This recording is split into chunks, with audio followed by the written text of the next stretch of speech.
Every species in the galaxy had a warning carved into their history. It was not written in books. It was not taught in schools.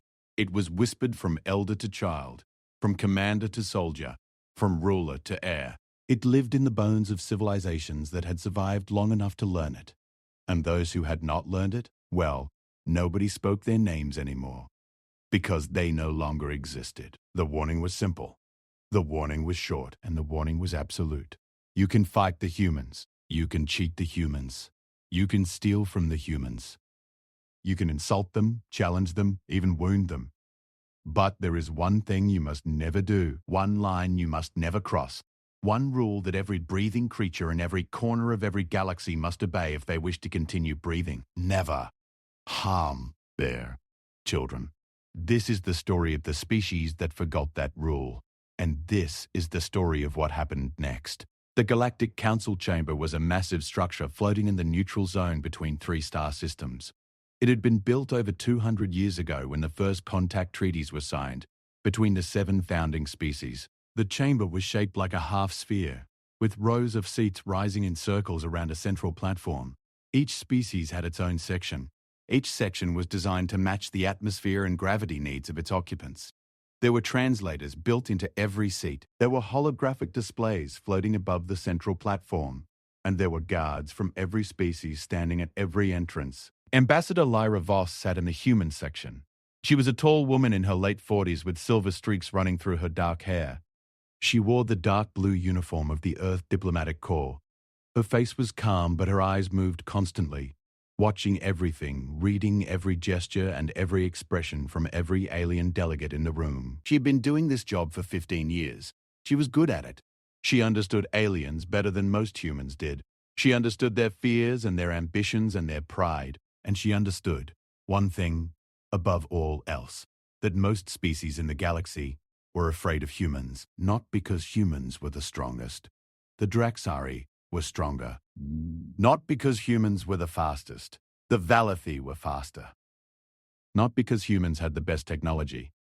The Corvani had better ships and better weapons. No. The galaxy feared humans because of what humans became when they were pushed too far. Every species had a breaking point. Every species had a limit beyond which they could not be pushed without fighting back. But most species fought to survive. Most species fought to protect their territory. Most species fought and then stopped fighting when the threat was gone. Humans were different. When humans were pushed past their limit, they did not fight to survive. They fought to destroy completely, permanently, without mercy and without end. They did not stop when the threat was gone. They kept going until the thing that threatened them could never threaten anything ever again. The galaxy had learned this lesson several times over the past 2 centuries, and each lesson had cost a species its future. Lyra watched as the Corvani ambassador stood to address the council. His name was Thel Varric. He was a tall creature with grey skin and 4 arms. His eyes were black and reflected the light of the holographic displays like polished stones. The Corvani were an old species. They had been traveling between stars for thousands of years before humans had even learnt to make fire. They were proud of this. They mentioned it often. They believed that age meant wisdom, and that wisdom meant authority, and they believed that younger species, especially humans, should know their place. Tel Varric spoke in his own language, and the translators converted his words into every language in the chamber. He was talking about trade routes. He was talking about a disputed sector near the edge of human space. He was talking about mining rights and resource allocation and all the boring things that ambassadors talked about when they were really talking about power. Lyra listened carefully. She had read the intelligence reports that morning. She knew what the Corvani were really after. They wanted control of the Helix Corridor, a stretch of space that connected 3 human colony systems to the main trade network. If the Corvani controlled the Helix Corridor, they could tax every ship that passed through it. They could slow down supplies. They could pressure human colonies into making concessions. It was a power play, a quiet one, but a power play nonetheless. Lyra made notes on her tablet. She would respond when it was her turn. She would be polite. She would be firm. She would use facts and data and legal precedents. This was how diplomacy worked, slowly, carefully, without emotion. She was good at this game. She had played it for 15 years and she had never lost. But today, something was different. She could feel it in the room. There was a tension that she could not explain. The Valathi delegates were unusually quiet. The Draxari ambassador kept glancing at his communication device. The Fenari delegation had brought extra security. Something was happening. Something that nobody was telling her about. Her own communication device buzzed against her wrist. She glanced down at it. The message was from Captain David Chen, the military attaché assigned to her diplomatic team. The message was only 3 words long. Check secure channel.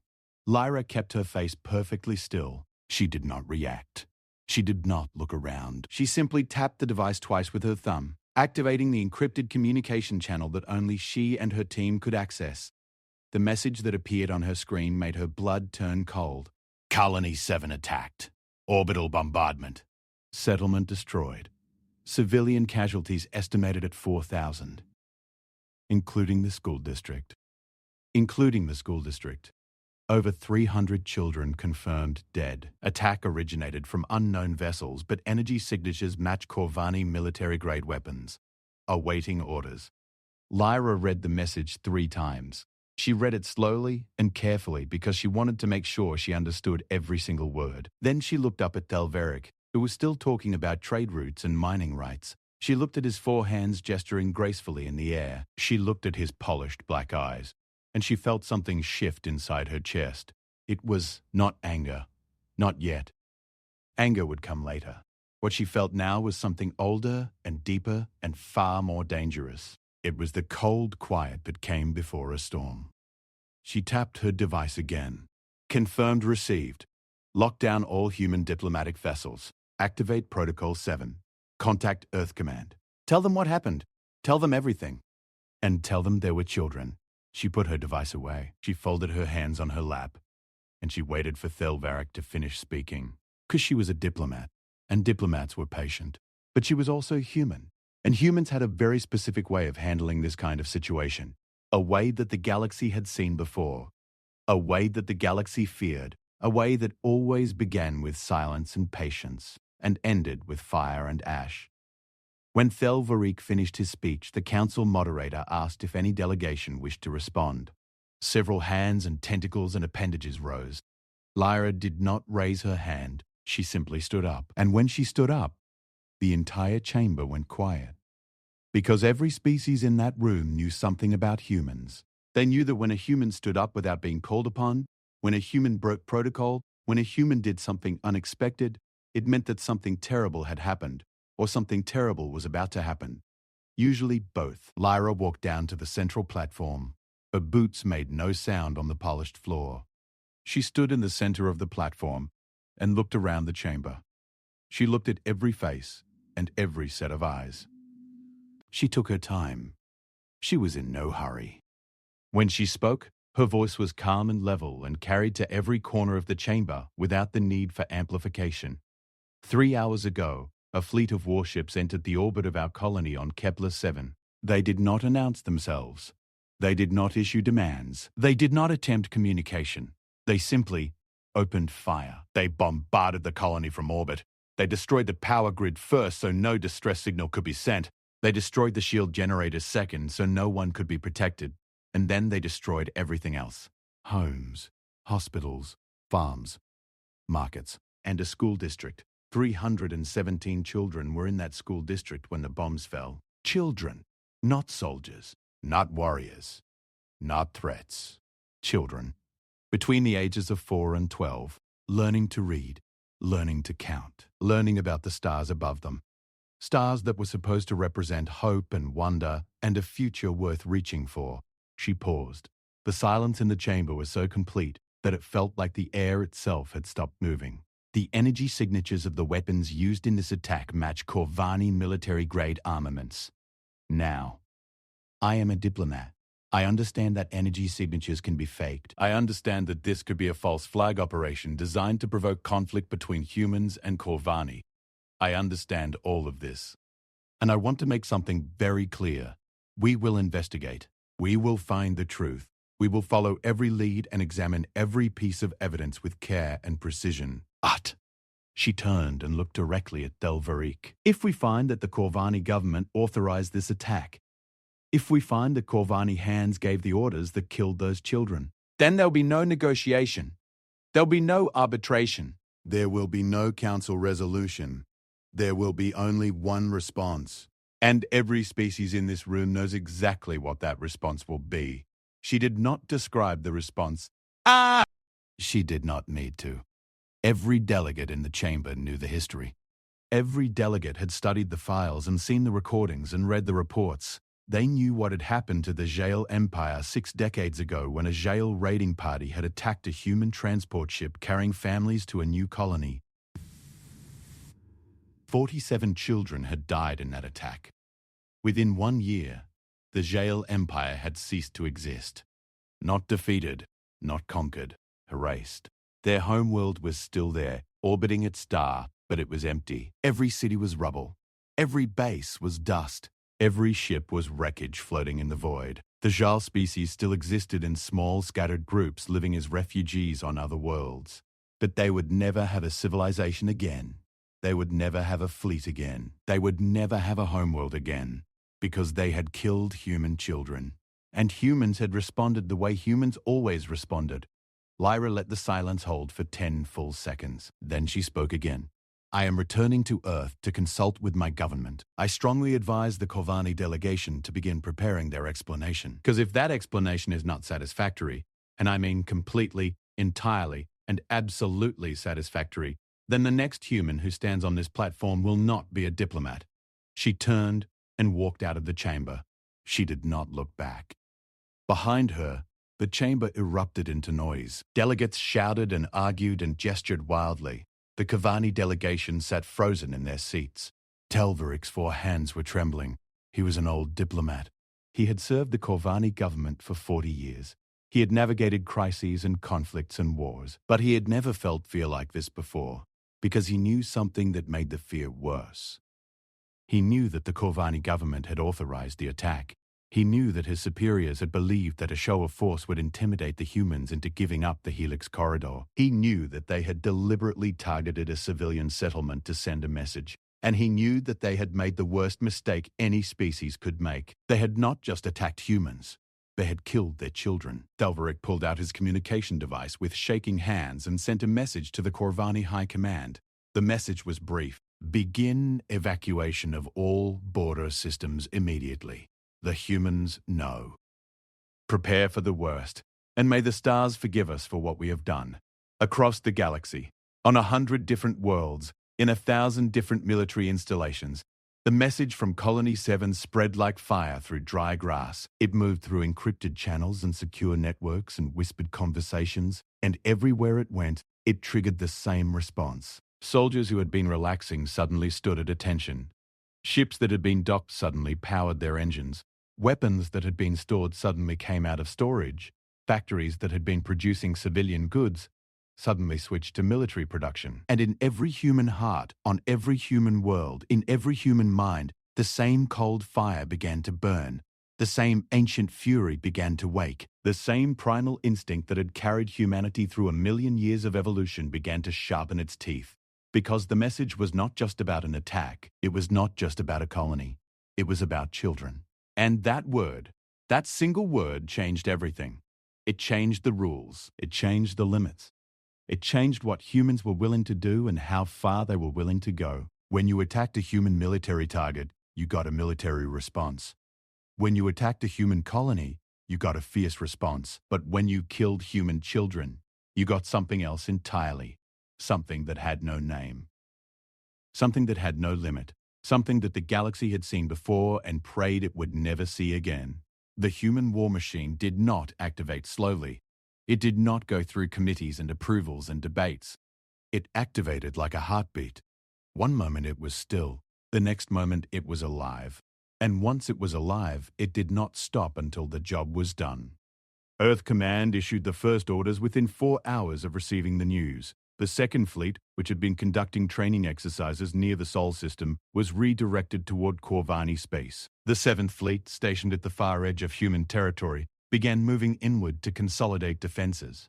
The Special Operations Division, which officially did not exist, began deploying its assets to strategic positions throughout the galaxy, and the intelligence services began their work.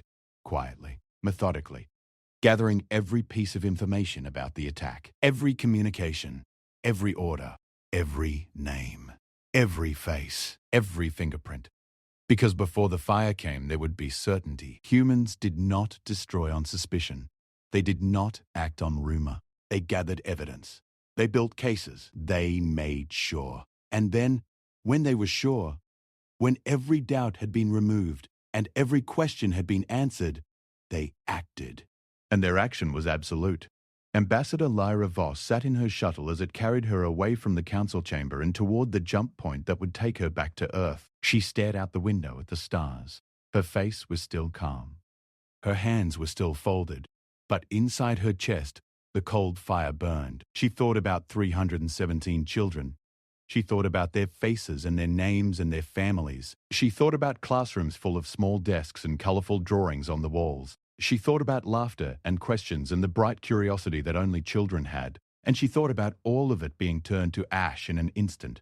She closed her eyes and whispered something that no translator could capture and no alien could understand. It was not a prayer.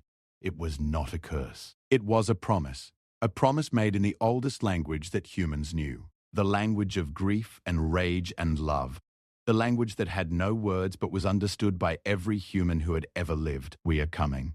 And across the cold, empty distances of space, in the command centers and war rooms of the Corvani civilization, something ancient and terrible began to stir.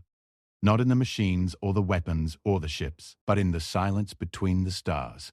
The silence that came before the storm. The silence that every species in the galaxy had learned to fear. The silence that meant humans were no longer talking. They were planning. The Corvani High Command met in their war chamber deep beneath the surface of their homeworld Corvan Prime. The chamber was old. It had been carved from living rock thousands of years ago when the Corvani were still fighting wars among themselves. The walls were covered in the names of great commanders and the dates of great victories. The air smelled of stone and iron and history. 26 members of the High Command sat around a circular table made from a single piece of black granite. At the head of the table sat Supreme Commander Dareth Cole. He was the most powerful military leader the Corvani had produced in 3 generations. He was tall, even by Corvani standards, nearly 8 feet, with skin the color of wet slate and eyes like black glass. His forearms rested on the table. 2 of them were original. 2 of them were cybernetic replacements given to him after a battle with Draxari raiders 40 years ago. He had killed 7 Draxari with his bare hands during that battle before they managed to take his arms. He had earned every medal and every title through blood and sacrifice. He feared nothing in the galaxy. Nothing except what was now happening. "Give me the full report," he said. His voice was deep and steady, but those who knew him well could hear the tension underneath it. General Mython Vale stood. He was the head of military intelligence. He was shorter than Dareth and thinner, with quick eyes that never stayed still. He activated a holographic display above the center of the table. It showed a map of the galaxy, with Corvani territory marked in red and human territory marked in blue. Supreme Commander, at approximately 1400 hours Galactic Standard Time, Task Force 11 carried out the authorized strike on the human colony designated Kepler-7. The task force consisted of 12 heavy cruisers and 4 bombardment platforms. They entered the system through an unmonitored jump point, approached the colony under electronic silence, and commenced orbital bombardment at 1412 hours. The bombardment lasted approximately 9 minutes. The colony's power grid was destroyed in the first 30 seconds. Shield generators were destroyed within the first 2 minutes. Residential areas were targeted between minutes 2 and 7. The school district was struck at minute 5. He paused. The silence in the chamber was heavy. Total civilian casualties are estimated at 4,200. Of those, 317 were children attending schools in the education district. The task force withdrew through the same jump point and returned to staging area Gamma without incident. No Corvani vessels were damaged. No Corvani personnel were lost. Dareth Cole stared at the display. And the energy signatures? We used standard military-grade weapons, Supreme Commander. We did not attempt to disguise the signatures. Why not? Mython shifted uncomfortably. The original battle plan called for the use of disguised weapons to create ambiguity about the source of the attack. However, Commander Zareth, who led the task force, made a field decision to use standard weapons instead. He believed that a clear Corvani signature would send a stronger message of deterrence. Gareth closed his black eyes for a long moment. When he opened them, the anger in them was visible to everyone at the table. Commander Zereth made a field decision to ensure that every species in the galaxy would know we attacked a human colony and killed their children. Is that what you are telling me? Supreme Commander. Where is Commander Zereth now? As its staging area Gamma awaiting debriefing. Have him arrested. Immediately. He will face charges of strategic incompetence and unauthorized deviation from battle orders. Dareth stood and walked to the holographic display. He studied the map. He traced the borders between Corvani and human space with one of his cybernetic fingers. The entire purpose of this operation was to apply pressure without provocation. We were supposed to destroy a minor colony using untraceable weapons and then negotiate from a position of implied strength. Instead, we have given the humans a clear target and a clear motive. And we have done the one thing that every intelligence assessment for the past 200 years has warned us never to do. He turned to face the table. We have killed their children. Not their soldiers, not their politicians, their children. Admiral Sarath Ven, the oldest member of the High Command, spoke from his seat. His voice was thin with age but still carried authority. Supreme Commander, with respect, the humans are a young species. They have been spacefaring for barely 3 centuries. Our fleet outnumbers theirs by a factor of 4. Our shipyards can produce vessels at twice their rate. Our territory is larger. Our resources are greater. Perhaps the response will not be as severe as the historical records suggest. Dareth looked at the old admiral with something close to pity. Admiral Ven, have you read the complete file on the Jail extinction? I have read summaries. Then let me tell you what the summaries do not include. The Zhao Empire had a fleet of 9,000 warships. They had 600 colonized worlds. They had a population of 30 billion. Their technology was comparable to ours in many areas and superior in some. They killed 47 human children in a raid. 47, not 300. 47. Within 6 months, the humans had destroyed 4,000 JL warships. Within 9 months, every Zale colony outside their home system had been captured or destroyed. Within 12 months, the Jail homeworld had been bombarded into silence. 9,000 warships, 600 worlds, 30 billion lives gone because of 47 children. The chamber was quiet. We killed 317, Dareth said softly. So let us not talk about fleet sizes and production rates. Let us talk about survival. The doors of the chamber opened, and a communications officer rushed in. He was young, and his grey skin was pale with fear. He handed a data tablet to General Mython without speaking, and then left quickly. Mython read the tablet. His quick eyes stopped moving. His face went still. What is it? Dareth asked. Supreme Commander, the human Second Fleet has changed course. It is no longer heading toward their training grounds. It is heading directly for the Corvani border. Estimated arrival at our outer defense line in 72 hours. How many ships? Initial scans show approximately 400 vessels, including 8 Dreadnought-class warships. Dareth nodded slowly. That is their fast response force. The main fleet will follow. What about their other deployments? Mython checked the tablet again. The human 7th Fleet is consolidating near their core systems. Their 3rd Fleet, which was stationed near Drakari space, has begun moving toward our border as well. And Supreme Commander, we are receiving unconfirmed reports that human special operations vessels have been detected inside our territory. At least 6 confirmed sightings in the last 2 hours. The chamber erupted into worried voices. Generals and admirals spoke over each other. Some called for immediate military preparation. Others called for diplomatic contact. Others called for evacuation of border systems. Dareth let them talk for exactly 30 seconds. Then he raised one of his cybernetic hands and the room went silent. We have 3 options. First, we can fight. Our fleet is larger, but we will suffer catastrophic losses, and based on historical precedent, we will lose. The humans do not fight wars of attrition. They fight wars of annihilation. Second, we can surrender unconditionally and submit to whatever punishment the humans choose to impose.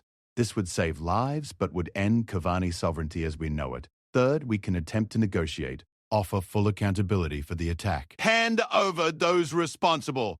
pay whatever reparations are demanded, and hope that the humans will accept justice over vengeance. Will they accept negotiation?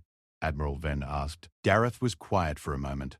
When the Velathi accidentally destroyed a human research station 30 years ago, killing 12 adults and no children, the humans accepted negotiations. The Velathi paid heavy reparations and handed over the officers responsible. The matter was resolved without war, but there were no children involved in that incident. Children change the calculation. Children change everything. A young general named Kaitha Vor raised her hand. She was newly appointed to the High Command, and this was her first crisis meeting. Her voice was steady despite her youth. Supreme Commander, may I ask a question that perhaps should have been asked before this operation was approved? Speak. Why do the humans react this way about children? Every species values its young. Every species protects its offspring. But the humans seem to place a value on their children that goes beyond rational military or biological calculation. Their response to threats against children is disproportionate by any standard measure. Why? Dareth looked at her with something approaching respect. That is the right question, General Vor. And the answer is the reason we're in danger. The humans evolved on a death world. Their evolutionary history is one of constant survival against overwhelming odds. In that history, children represented hope, not just biological continuation, which every species has, but something deeper, something almost spiritual. To the humans, children are the living proof that the future is worth fighting for. Children represent innocence, potential, and the promise that tomorrow will be better than today. When you kill a human adult, you end a life. When you kill a human child, you destroy a piece of their collective soul. And when you destroy a piece of their soul, they do not respond with proportional force. They respond with everything they have. Not because it is strategically logical, but because something inside them, something older than logic, something written into the very core of their being demands it. Then negotiation is unlikely to succeed. Negotiation is our only chance, but it is a small chance, and it depends entirely on what we are willing to offer. The next 48 hours were a blur of activity across Corvani space. The military went to full alert. Every ship was manned, every weapons system was activated, every defense platform was powered up. But alongside the military preparations, something else was happening. The Corvani civilian population was learning the truth. The government had tried to keep the attack secret, but information had a way of escaping, especially in the age of interstellar communication. News outlets across Corvani space began reporting on the attack, and the reaction was not what the High Command expected. There was no celebration. There was no pride. There was fear. Every Corvani citizen who had access to a history database could look up the Zael extinction. Every Corvani parent who held their own child could imagine what the humans were feeling. And every Corvani who understood the implications of what their government had done felt a cold dread settling into their bones. Protests erupted on 12 Corvani worlds. Citizens demanded accountability. They demanded that the officers responsible be handed over to the humans. They demanded that the High Command do whatever was necessary to prevent war. On Corvan Prime itself, over 1 million citizens marched through the capital city carrying signs that read, "Not in our name," and "Give them justice before they take it." Dareth Cole watched the protests from his office. He stood at the window, looking out over the capital city. The streets below were filled with people. Their voices reached him as a distant murmur. Like the sound of an ocean, he understood their fear. He shared it. He had not authorized this operation personally. It had been approved by a council of senior military advisors who believed that humans could be intimidated. Those advisors were now sitting in detention cells, waiting for their fate to be decided. His communication device buzzed. He answered it. "Supreme Commander, we have received a transmission from the human government. Put it through." The holographic display in his office activated. A human face appeared. It was not Ambassador Lyra Voss. It was not a diplomat at all. It was a man in a military uniform with stars on his shoulders and ice in his eyes. His nameplate read, Admiral James Hawthorne. Dareth recognized the name. Hawthorne was the commander of the human combined fleet. He was the man who would lead the war if war came. The fact that the humans had sent a military commander instead of a diplomat told Dareth everything he needed to know about where things stood. "Supreme Commander Dareth Cole," Hawthorne said. His voice was flat. without warmth, without emotion, like the voice of a machine that had been programmed to speak before it started killing. I am Admiral James Hawthorne of the United Earth Combined Fleet. I am contacting you to inform you that the government of United Earth has completed its preliminary investigation into the attack on Colony 7. Energy signature analysis, trajectory mapping, and debris examination have confirmed beyond any doubt that the attack was carried out by Corvani military vessels using standard Corvani military weapons. Furthermore, intercepted communications have confirmed that the attack was authorized by members of the Corvani High Command. Dareth said nothing. He waited. The government of United Earth hereby issues the following demands. First, the immediate and unconditional surrender of all individuals involved in planning, authorizing, and executing the attack on Colony 7. This includes military commanders, intelligence officers, and any political officials who approved the operation. These individuals will be transported to Earth to stand trial for crimes against humanity. Second, the Corvani government will provide full and unrestricted access to all military records, communications, and intelligence files related to the attack. Third, the Corvani government will pay reparations in an amount to be determined by an independent tribunal. Fourth, the Corvani military will withdraw from all systems within 50 light-years of the Kepler system and will not re-enter those systems without human authorization. Dareth's 4 hands tightened on the edge of his desk, and if we comply with these demands, if you comply fully and without delay, there will be no military action against Corvani civilian populations or infrastructure. The individuals responsible will be tried and sentenced under human law. The Corvani civilization will continue to exist. And if we do not comply? Hawthorne's expression did not change. Not a single muscle moved on his face, but something in his eyes shifted. Something old and cold and utterly without mercy looked out from behind those eyes. Then what happened to the jail will look like mercy compared to what happens to you. The transmission ended. Dareth stood alone in his office. The sounds of the protests drifted up from the streets below. He looked at his hands. 2 flesh, 2 metal, both trembling. He had fought wars his entire life. He had faced death more times than he could count. He had never trembled before. He picked up his communication device and called an emergency session of the High Command. The decision that would determine the survival of the Corvani civilization needed to be made, and it needed to be made now. Meanwhile, 60 light-years away, the Second Fleet moved through space like a blade cutting through dark water. 400 warships in perfect formation. Their hulls were black. Their weapons were charged. Their crews were silent. There was no music playing in the mess halls. There were no jokes being told in the corridors. There were no conversations in the recreation areas. Every human on every ship had seen the images from Colony 7. They had seen the ruins of the school. They had seen the small bodies being pulled from the rubble. They had seen the faces of the parents, and something inside each of them had gone quiet and cold and still. Captain Sarah Okonjo stood on the bridge of the dreadnought Retribution. She was 38 years old. She had a daughter who was 9. When she had seen the images from Colony 7, she had gone to her quarters and sat on her bunk and pressed her fists against her eyes until the shaking stopped. Then she had stood up and walked to the bridge and taken her command chair, and she had not left it since. That was 36 hours ago. Her first officer, Commander Eric Lindquist, approached her chair. He spoke quietly. "Captain, the crew is ready. All weapon systems are at full capacity. Fighter squadrons are prepped and standing by. We are awaiting orders from Fleet Command." Any word on the diplomatic situation? Admiral Hawthorne delivered the demands 4 hours ago. No response from the Corvani yet. The Corvani border was 40 hours away at current speed. 40 hours until they reached the outer defense line. 40 hours until the first Corvani systems came within range.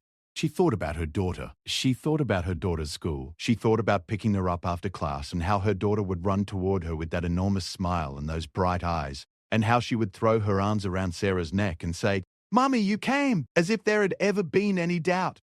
As if there was any force in the universe that could keep Sarah from coming for her child. She thought about 317 children who would never run to their parents again, who would never smile again, who would never open their bright eyes again.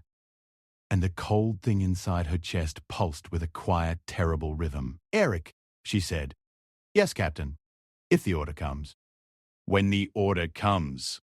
I want every weapon on this ship ready to fire within 15 seconds of the command. Not 16, not 20. 15!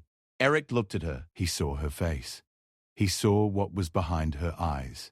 He had served with her for 6 years. He had never seen her look like this before. Understood, Captain. 15 seconds. He walked away to relay the orders. Sarah continued to stare at the tactical display, at the Corvani border, at the systems beyond it, at the worlds where Corvani families lived and Corvani children played and Corvani parents tucked their children into bed at night. She did not want to destroy those worlds. She did not want to kill those children. She was not a monster. None of them were monsters. But if the order came, she would follow it. Because somewhere in the ruins of a colony called Kepler 7, 317 reasons demanded it. And the galaxy would learn once again what it meant to cross the one line that should never be crossed. The clock was ticking. The fleet was moving. And the silence between the stars was growing louder. The Corvani High Command voted 17-9 in favor of compliance. It was not a unanimous decision. 9 members of the command had argued for war. They had spoken about Corvani honor and Corvani strength and the shame of bowing to a younger species. They had pounded the granite table with their fists and raised their voices until the walls echoed. But Dareth Cole had silenced them with a single sentence. Honor means nothing if there is no one left to remember it. The 9 who voted against compliance were noted. Their names were recorded. But the majority held. The Corvani would meet the human demands. All of them. Without condition and without delay. Within 6 hours, 23 individuals were taken into custody. Military commanders, intelligence officers, strategic planners, 2 members of the Political Advisory Council who had signed the authorization documents, and Commander Zereth, the field officer who had decided to use identifiable Corvani weapons instead of disguised ones. They were placed in secure transport vessels and sent toward the human border under heavy escort. Alongside them went every communication log, every planning document, every intelligence file related to the attack on Colony 7. Nothing was held back. Nothing was hidden. Dareth had made certain of that personally because he understood that the humans would find any deception, and deception would mean annihilation. The Corvani military began its withdrawal from the 50 light-year exclusion zone around the Kepler system. Ships that had been stationed in those systems for decades pulled back to new positions deeper inside Corvani territory. Defense platforms were powered down and left in place. Sensor networks were deactivated. For the first time in over a century, a massive stretch of space along the Corvani border was empty. It felt like cutting off a limb. But Dareth knew that losing a limb was better than losing everything. Ambassador Thelveric was recalled from the Galactic Council and replaced with a new ambassador who carried no association with the previous government's decisions. Thelveric himself was quietly placed under house arrest. Not because he had been involved in the attack, he had not been, but because his presence in any diplomatic setting would remind the humans of the day the news was delivered. And reminding the humans of that day was something no one wanted to do. On Earth, the government received the Corvani compliance with measured silence. There were no public celebrations. There were no speeches about victory or justice. President Maya Chen addressed the planet from her office in Geneva. She was a small woman with steady hands and a voice that carried the weight of every word she spoke. She had been elected 3 years ago on a platform of peaceful expansion and diplomatic engagement. She had never expected to face this kind of crisis. But she faced it now with the same quiet determination that had defined her entire career. The Corvani government has agreed to our demands. The individuals responsible for the attack on Colony 7 are being transported to Earth to stand trial. All requested evidence and documentation has been provided. The Corvani military has begun withdrawing from the exclusion zone. We will verify their compliance through our own intelligence assets and through independent observers from the Galactic Council. She paused and looked directly into the camera. I want to be clear about something. This outcome is not cause for celebration. 317 children are dead. Their families are shattered. A colony that represented years of hope and hard work has been reduced to rubble. No amount of justice, no number of trials, no sum of reparations can undo what was done. What we can do and what we will do is ensure that those responsible are held accountable under the full weight of human law, and we can ensure that the galaxy understands once again that there are consequences for harming our children. Consequences that no species can afford. The trials began 4 months later. They were held in a specially constructed courtroom in The Hague, the same city that had hosted war crimes tribunals for centuries. The courtroom was open to the public and broadcast to every corner of human space and to every species in the Galactic Council. Proceedings were translated into 47 languages. Every species watched. Every species paid attention. Because this was not just a trial, it was a message. The 23 defendants sat in a row behind transparent barriers. They were a strange sight in the human courtroom. Tall, grey-skinned beings with 4 arms, sitting in chairs that had been specially built to accommodate their bodies. Some of them looked defiant. Some of them looked frightened. Commander Zereth sat at the far end of the row, and he looked like a creature that had already accepted its death. The chief prosecutor was a human woman named Dr. Amara Osei. She was 62 years old and had spent her entire career prosecuting crimes against humanity. She had prosecuted warlords and dictators and corporate executives who had poisoned entire rivers.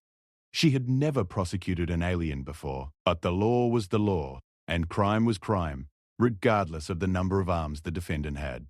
Her opening statement was delivered without notes. She stood before the courtroom and spoke from memory. On the 14th day of the 3rd month of this year, the defendants in this courtroom authorized, planned, and executed an orbital bombardment of Kepler-7, a civilian colony with no military installations and no strategic value beyond the lives of the people who called it home. The bombardment was carried out with full knowledge that the colony was populated entirely by civilians. The bombardment was carried out with full knowledge that the colony contained an active school district housing 317 children. The youngest child in that district was a girl named Lily Vasquez. She was 4 years old. She had been in school for exactly 3 weeks. Her teacher later said that Lily loved to draw pictures of stars. She drew them on everything. On paper, on her desk, on her hands. She told her teacher that when she grew up, she wanted to visit every star in the sky. Osei paused. The courtroom was absolutely silent. Lily Vasquez will never visit any star. She will never grow up. She will never draw another picture. Because on the 14th day of the 3rd month, at approximately 1405 hours, a Kovani bombardment weapon struck her school building and turned it into a crater. Lily was in her classroom at the time, sitting at her desk, drawing stars. She turned to face the defendants. The prosecution will prove beyond any reasonable doubt that each of you bears direct responsibility for the death of Lily Vasquez and 316 other children. We will present communications that show you knew children were present in the target area. We will present planning documents that show you chose to proceed with the attack despite this knowledge. And we will present testimony from your own colleagues that some of you specifically identified the school district as a target because you believed that attacking children would create maximum psychological impact on the human population. She looked at the panel of judges. The prosecution asks for the maximum sentence under human law for each and every defendant because justice demands nothing less. The trial lasted 7 weeks. Every piece of evidence was presented. Every communication was played in the courtroom. Every planning document was displayed on screens that the entire galaxy could see. The defendants had Corvani legal representatives who had been allowed to travel to Earth specifically for the trial. They argued that the defendants were following orders. They argued that the attack was a military operation and should be treated under military law rather than civilian law. They argued that Corvani cultural norms regarding warfare were different from human norms. The judges listened to every argument with patience and careful attention, and then they ruled. Following orders was not a defense. This principle had been established in human law centuries ago and had been incorporated into galactic legal standards when the interstellar treaty framework was created. Military law did not apply because the target was a civilian colony with no military presence. And cultural differences did not excuse the deliberate targeting of children under any legal framework recognized by the Galactic Council. All 23 defendants were found guilty.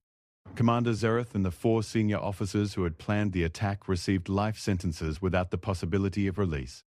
They would spend the rest of their lives in a human prison facility on a cold moon orbiting Jupiter. The remaining defendants received sentences ranging from 30 to 70 years. The courtroom was silent when the sentences were read. The defendants showed various reactions. Some stood straight and accepted their fate with rigid dignity. Some collapsed into their chairs. Commander Zereth simply closed his black eyes and said nothing. But the trial was only part of the story. While the courtroom proceedings captured the galaxy's attention, something quieter and perhaps more important was happening on the ruins of Colony 7. Reconstruction had begun within weeks of the attack. Human engineering crews arrived first, clearing debris and testing the soil and air for contamination from the orbital weapons. Then construction teams followed. Then architects and city planners and agricultural specialists. Ships arrived daily carrying building materials, food supplies, medical equipment, and thousands of volunteers from across human space. People came from everywhere. Engineers from Mars, farmers from the agricultural colonies in the Tau Ceti system, teachers from Earth, doctors from the medical research stations orbiting Luna. They came not because they were ordered to, but because they chose to, because a colony had been destroyed and children had been killed, and the human response to tragedy was not just anger and justice, it was also rebuilding. It was also hope. It was picking up the broken pieces and putting them back together, and refusing to let destruction be the final word. Among the volunteers was a woman named Sarah Vasquez. She was the mother of Lily Vasquez, the 4-year-old girl who loved to draw stars. Sarah had spent the first month after the attack in a hospital on Earth, not because she was physically injured. She had been visiting family on Earth when the attack happened, but because the grief had nearly destroyed her. She had stopped eating, she had stopped sleeping, she had stopped speaking. The doctors had worried that they were losing her, but one morning she had woken up and asked for a pen and a piece of paper. She had drawn a star on the paper, a simple 5-pointed star, like the ones her daughter used to draw.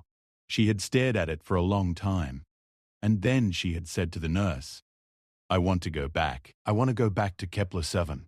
I want to help rebuild the school." The nurse had tried to talk her out of it. The doctors had tried to talk her out of it. Her family had tried to talk her out of it. But Sarah Vasquez had the same quality that every human carried somewhere deep inside them. The quality that made humans terrifying in war also made them extraordinary in peace. It was the refusal to accept that destruction was permanent.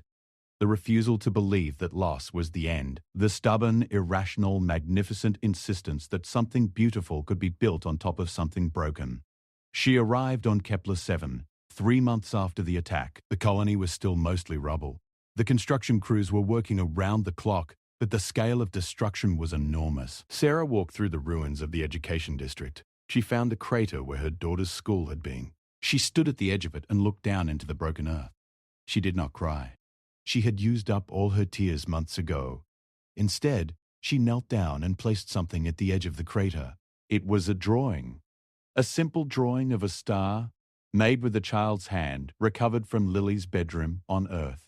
The last drawing her daughter had ever made. Then she stood up and went to find the construction supervisor. "I want to design the new school," she said. "I am an architect. I designed the original school district, and I want to design the new one." The supervisor looked at her. He knew who she was. Everyone on Kepler 7 knew who she was. "Are you sure?" he asked. "I am sure." Sarah Vasquez designed the new school district over the next 4 months. She worked 18 hours a day. She designed every classroom and every hallway and every playground. She designed a library with windows that looked out at the stars. She designed a central courtyard with a garden where children could plant flowers and watch them grow. And in the center of the courtyard, she designed a memorial. It was a wall made of white stone, and on the wall were carved 317 names. Below each name was a small gold star. And at the bottom of the wall, in letters large enough to be read from across the courtyard, were the words, "They loved the stars remember." The school opened 1 year after the attack. Over 500 children attended the first day of classes. Some of them were children who had survived the attack because they had been homesick or visiting other colonies. Some of them were children of the new families who had moved to Kepler 7 to help rebuild the colony. They walked through the new hallways and sat at the new desks and looked out the new windows at the stars. And in the courtyard, they read the names on the white wall and touched the golden stars and asked their teachers to tell them about the children who had been there before. The teachers told them. They told them about Lily Vasquez, who loved to draw stars. They told them about Marcus Kim, who wanted to be a pilot. They told them about Priya Sharma, who collected rocks from every planet she visited. They told them about Thomas Reyes, who made everyone laugh with his silly voices. They told them about each and every one of the 317 children. They told them their names and their dreams and their favorite things, because remembering was important. Remembering was how the dead stayed alive. Remembering was how the future stayed connected to the past, and across the galaxy, the other species watched. They watched the trial. They watched the rebuilding. They watched a mother design a school on the grave of her daughter, and they understood something about humans that they had not fully understood before. The galaxy had always known about human wrath. The galaxy had always known about the fire and the fury and the unstoppable force of human vengeance. But watching the rebuilding of Colony 7, watching the opening of the new school, watching the children walk through the courtyard and read the names of the dead, the galaxy understood that the wrath was not the full story. The wrath was only one side of a coin. The other side was love, an enormous, fierce, unbreakable love that could survive anything. A love that could look at a crater where a school used to be and see not destruction, but a foundation. A love that could turn grief into purpose and loss into legacy. And that, perhaps, was the real reason the galaxy feared humans. Not because of what they could destroy, but because of what they could build. Not because of their capacity for war, but because of their capacity for hope. The ability to burn worlds made humans dangerous. The ability to rebuild them made humans unstoppable. Because you could defeat a species that only knew how to fight. But you could never defeat a species that knew how to fight and then knew how to put down its weapons and build a school and plant a garden and teach children to love the stars. In the years that followed, the rule became even more firmly embedded in the consciousness of every spacefaring species. It was taught in military academies and diplomatic schools and history classes. It was written into treaties and agreements and codes of conduct. It was whispered by parents to children and by commanders to soldiers and by rulers to heirs. The rule was simple. The rule was absolute. Never harm human children. Not because of the fleets that would come for you.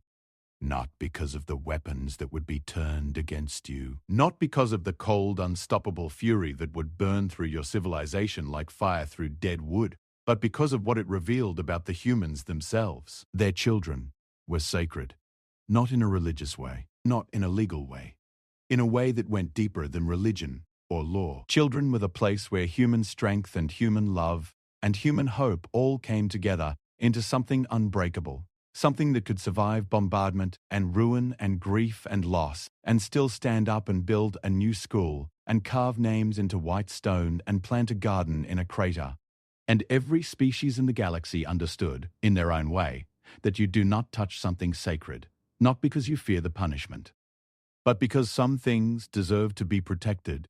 Some things are worth more than territory or resources or power. Some things are so precious that the mere thought of harming them should fill you with shame. The children of the galaxy, all of them, every species, were a little safer because of what happened at Colony 7.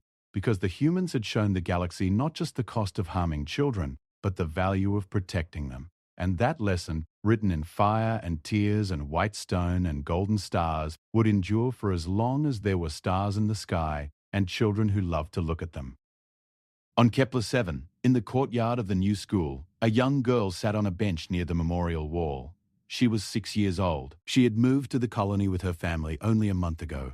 She had a tablet in her lap and a stylus in her hand. She was drawing. Her teacher walked by and looked over her shoulder. "That is a beautiful drawing," the teacher said. "What is it?" The girl looked up and smiled. "Stars," she said. "I am drawing all the stars, every single one." The teacher smiled back. She looked at the memorial wall behind the girl, at the 317 names, at the small golden stars, at the words carved into the white stone. They loved the stars. "The stars remember." "Keep drawing," the teacher said softly. "Draw every single one." And the girl went back to her tablet. And the stars looked down from the black sky above. And somewhere in the vast distances between them, in the cold silence of space, a message was carried on every frequency and in every language. A message that was not spoken aloud but was understood by every listening ear in the galaxy. The children are drawing stars again, and that means the humans are still standing. And that means the galaxy should remember its one rule.